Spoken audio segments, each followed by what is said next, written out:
بڑائی و برتری اللہ وحدہ لا شریک کے لیے لائق و زیبا ہے، جو ساری کائنات کا خالق و مالک، سارے جہان کا رازق و پالنہار، ساری کائنات کے نظام کو چلانے والا اور تنہا معبود حقیقی ہے۔ اللہ رب العالمین کی حمد و ثنا کے بعد اس کے بھیجے ہوئے تمام انبیاء اور رسول پر بے شمار رحمتیں، برکتیں، نوازشیں اور درود و سلام نازل ہوں۔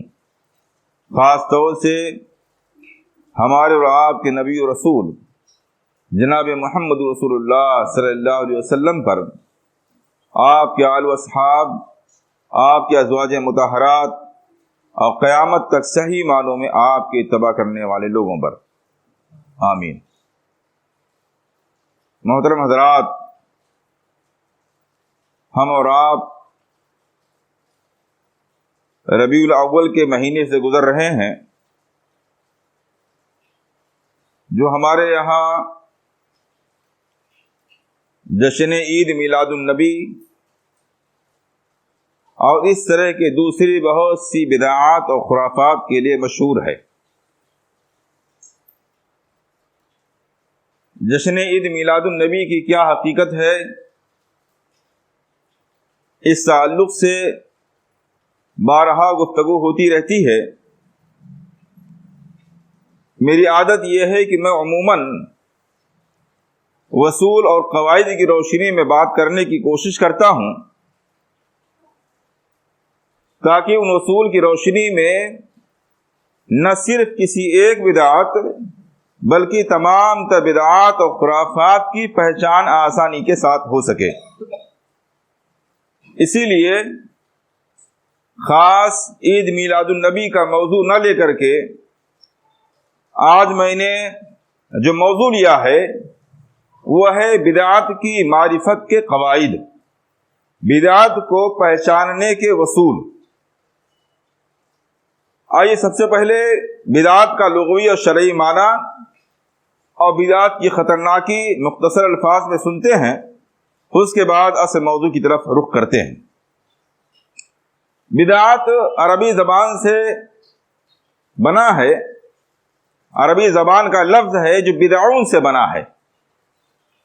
بدعون با، دال اور عین، ان تینوں الفاظ سے بن کر کے جتنے بھی الفاظ آئیں گے، وہ بدیع ہو یا بدعات ہو یا مبتدع ہو یا بدعاتی ہو، یا اس طرح کے جتنے بھی الفاظ بن سکتے ہیں جن میں با، دال اور عین یہ تین الفاظ ہوتے ہیں، تو ان کا معنی ہوتا ہے کسی چیز کو بغیر کسی مثال کے ایجاد کرنا، وجود میں لانا، پیدا کرنا، کسی بھی طرح کا کوئی کام ایسا کرنا جو پہلے نہ کیا گیا ہو، کسی بھی طرح کی چیز ایسی دنیا کے اندر لانا، وجود میں لانا جو پہلے وجود میں نہ آئی ہو، جس کی کوئی مثال پہلے سے نہ پائی جاتی رہی ہو۔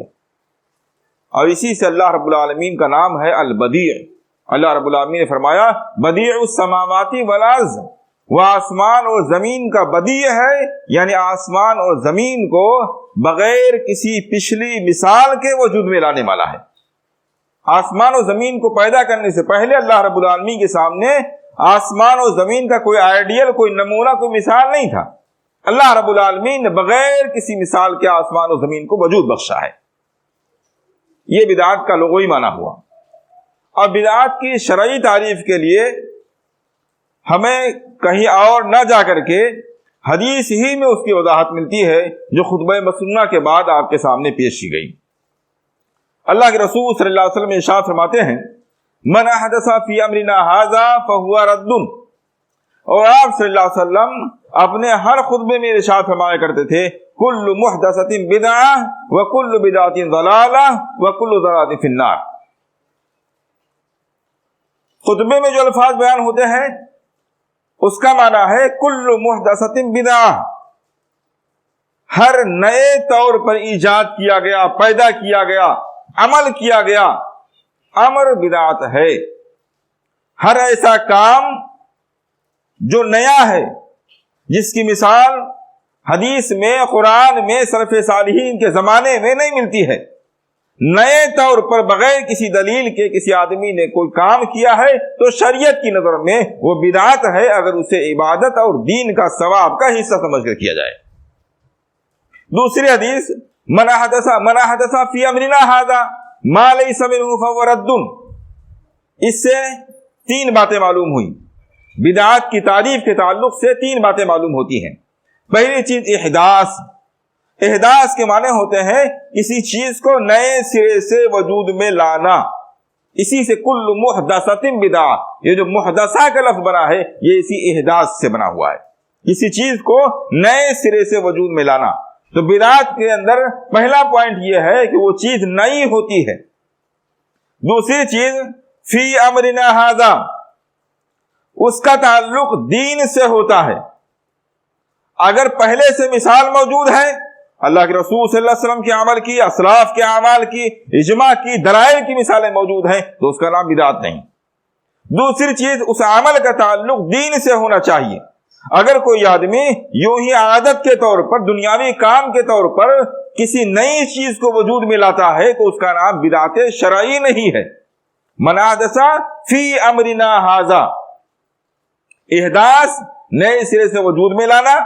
دوسری چیز اس کا تعلق دین سے، شریعت سے ہونا۔ تیسری چیز اس کے پیچھے کسی دلیل کا نہ پایا جانا۔ یہ تین چیزیں بدعت کی تعریف میں شامل ہیں۔ ایسی نئی چیز، ایسا نیا کام، ایسا نیا عقیدہ اور نظریہ، ایسا نیا فکر، ایسا نیا منہج جسے دین سمجھ کر اختیار کیا جائے اور وہ بلا نمونہ ہو، پچھلے ادوار میں خلفائے راشدین کے ادوار میں، سلف صالحین کے ادوار میں اس کی مثال نہ ملتی ہو، وہ بے دلیل ہو، فہو رد، تو ایسی چیز بدعت ہونے کے ساتھ ساتھ رد ہے، مردود ہے، رد کر دیے جانے کے لائق ہے۔ اور دوسرا معنی یہ بھی کیا گیا ہے کہ جو آدمی اس بدعت کو ایجاد کرے وہ مردود ہے، وہ رد کر دینے کے لائق ہے۔ یہ ہے بدعت کی شرعی تعریف۔ علماء نے لکھا ہے کہ شیطان کے نزدیک، ابلیس کے نزدیک بدعت معاصی سے زیادہ پسندیدہ ہے، بدعت نافرمانی سے زیادہ پسندیدہ ہے۔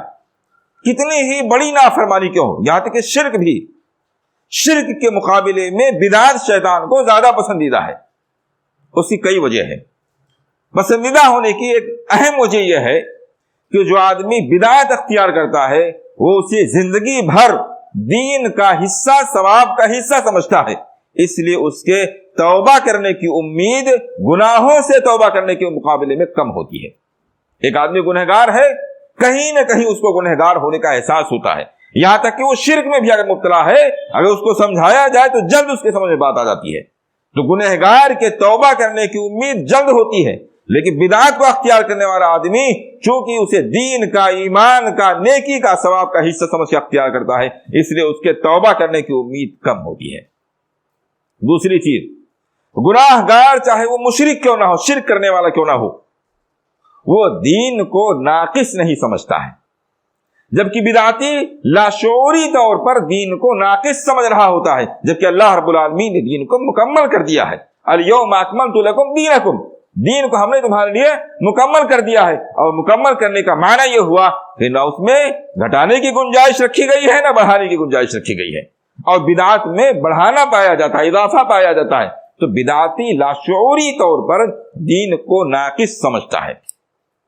تیسری چیز، بدعتی لاشعوری طور پر ہی صحیح، مگر وہ اس بات کا اعتقاد رکھتا ہے لاشعوری طور پر ہی صحیح کہ نبی اکرم صلی اللہ علیہ وسلم نے یا تو دین کا کما حقہ، دین کی کما حقہ تبلیغ نہیں کی، یا نعوذ باللہ دین کے بارے میں جتنا علم ہمیں ہے نبی اکرم صلی اللہ علیہ وسلم کو نہیں تھا۔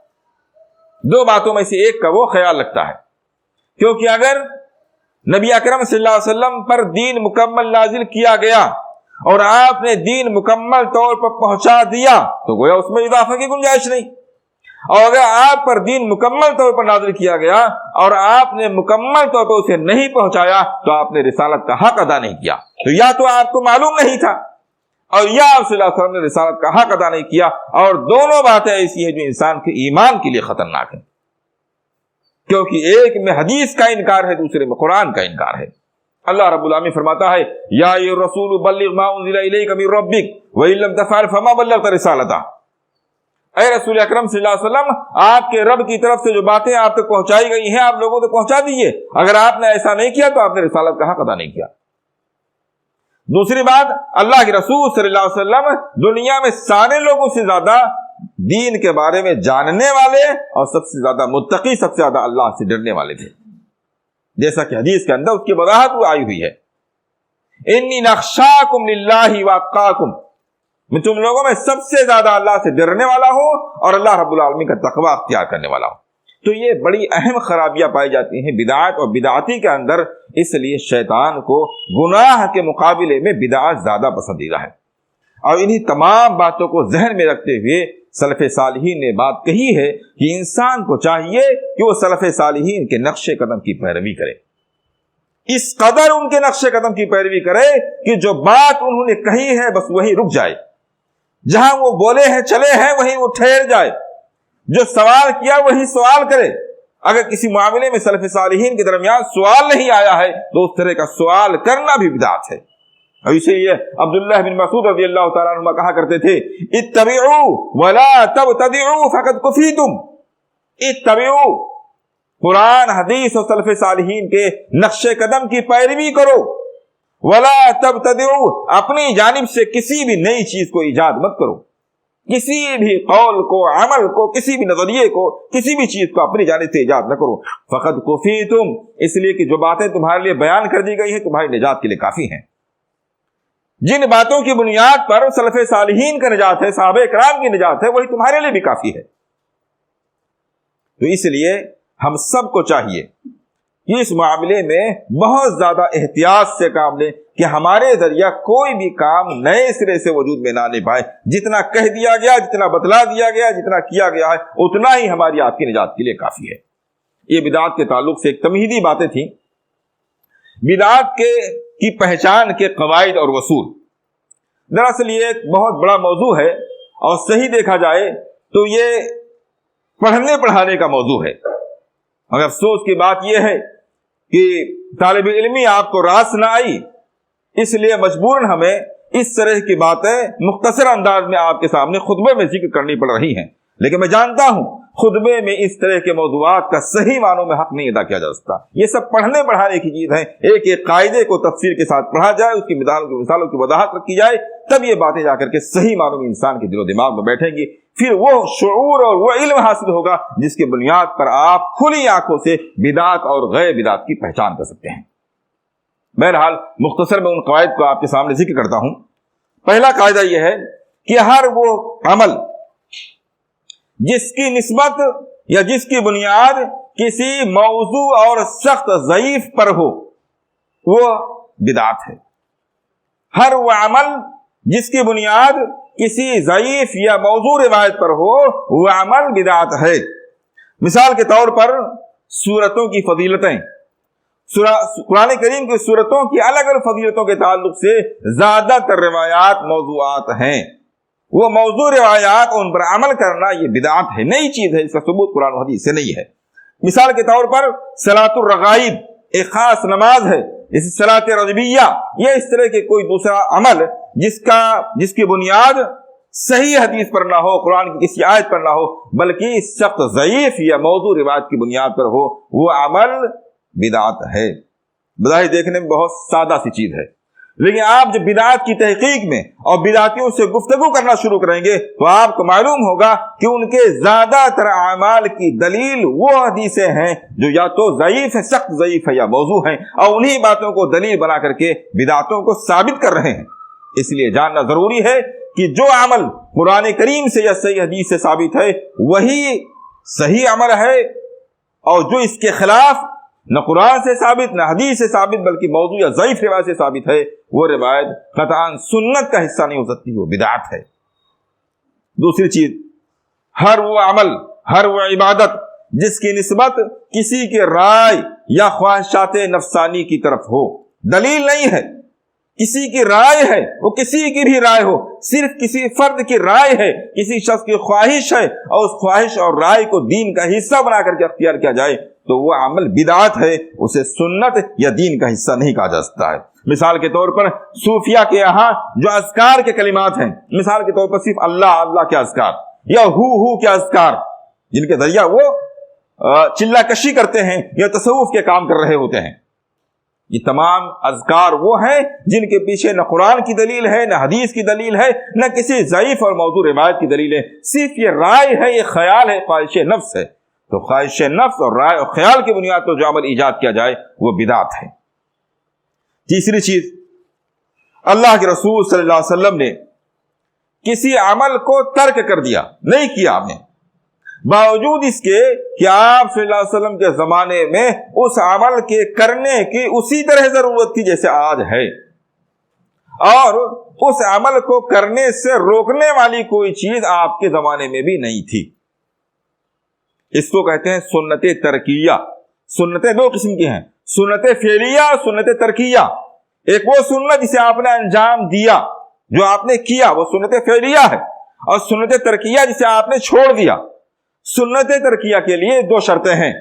آپ صلی اللہ علیہ وسلم نے اسے چھوڑا ہے، اس لیے چھوڑ دیا کیونکہ آپ کے زمانے میں اس کی ضرورت نہیں تھی، تو وہ سنت نہیں ہے۔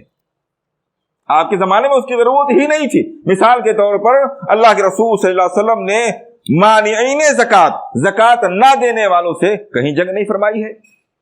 ابو بکر رضی اللہ تعالیٰ عنہ نے جنگ فرمائی، تو کیا ابو بکر صدیق رضی اللہ تعالیٰ عنہ کا یہ عمل بدعت قرار پائے گا؟ اللہ کے رسول صلی اللہ علیہ وسلم نے تو ایسا نہیں کیا۔ اس کی وجہ کیا ہے؟ بدعت نہیں ہے۔ کیوں؟ آپ صلی اللہ علیہ وسلم نے زکوٰۃ کے نہ دینے والوں سے جنگ اس لیے نہیں کیا کیونکہ اس کا سبب ہی نہیں پایا گیا تھا، اس کی وجہ ہی نہیں پائی گئی تھی۔ زکوٰۃ نہ دینے والے آپ کے زمانے میں پائے ہی نہیں گئے تھے، اس لیے آپ صلی اللہ علیہ وسلم نے نہیں کیا۔